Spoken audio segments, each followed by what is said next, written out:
तो ये सच है कि अगर हम पिछली पीढ़ी से अपनी पीढ़ी को कंपेयर करते हैं तो हमारे जीवन में सुविधाओं का स्तर बढ़ा है।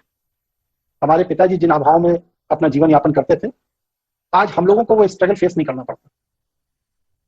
उनके पिताजी लोग भी और स्ट्रगल पीरियड में थे, 10-10, 12-12 किलोमीटर पैदल जाना पड़ता था। आज ऐसी स्थिति नहीं है। शिक्षा के स्तर में भी फर्क आया है। ग्लोबलाइजेशन के बाद तकनीक में भी काफी फर्क आया है, बैंकिंग सेक्टर में भी काफी फर्क आया है, और निरंतर उत्तरोत्तर स्तर बढ़ता चला जा रहा है। बल्कि इसको स्तर को बढ़ना ना कह करके यह है कि शिक्षा और जटिल होती चली जा रही है। हमारे जीवन के जो संसाधन हैं, उन संसाधनों में भी चीजें सहज उपलब्ध होने लगी। पहले आदमी 15-20 साल मेहनत करता था तब एक गाड़ी खरीद पाता था। अब तो 6 महीने की नौकरी के बाद आप लोन ले लीजिए, गाड़ी ले लीजिए, लोन ले लीजिए, मकान ले लीजिए, और पूरे जीवन किस्त अदा करते रहिए और उसको प्रयोग करते रहिए। इसके साथ हम ये भी कह सकते हैं कि हमारी जो पीढ़ी है आप लोगों की, इसमें बच्चों की योग्यता के स्तर में भी इंप्रूवमेंट हुआ है।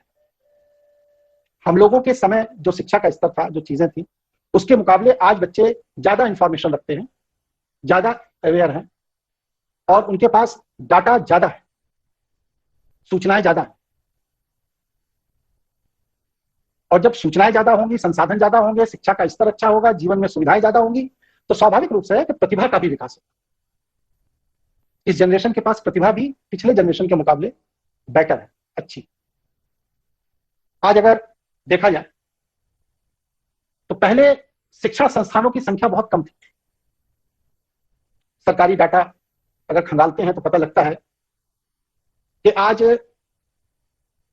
इंटर के बाद, +2 के बाद लगभग 5,500 बिजनेस कॉलेजेस हैं, यूनिवर्सिटीज हैं, जिनमें लगभग 2.5 करोड़ बच्चा पढ़ता है। और एक बच्चे के ऊपर माता पिता को कम से कम बोल रहा हूं, उसकी पूरी शिक्षा को पूरा कराने में 12 से 15 लाख रुपए खर्च करना पड़ता है, सामान्य शिक्षा। और अगर वो कोई एक्स्ट्रा ऑर्डिनरी शिक्षा लेना चाहता है या किसी विशेष विधा की शिक्षा लेना चाहता है, तो आज माता पिता को 25 से 30 लाख रुपए खर्च करने पड़ते हैं। कुछ शिक्षाओं का स्तर तो ऐसा भी है हमारे यहाँ कि उनमें 2.5 से 3 करोड़ रुपए भी माता पिता को देने पड़ते हैं, खासतौर से मेडिकल में आप देख लीजिए।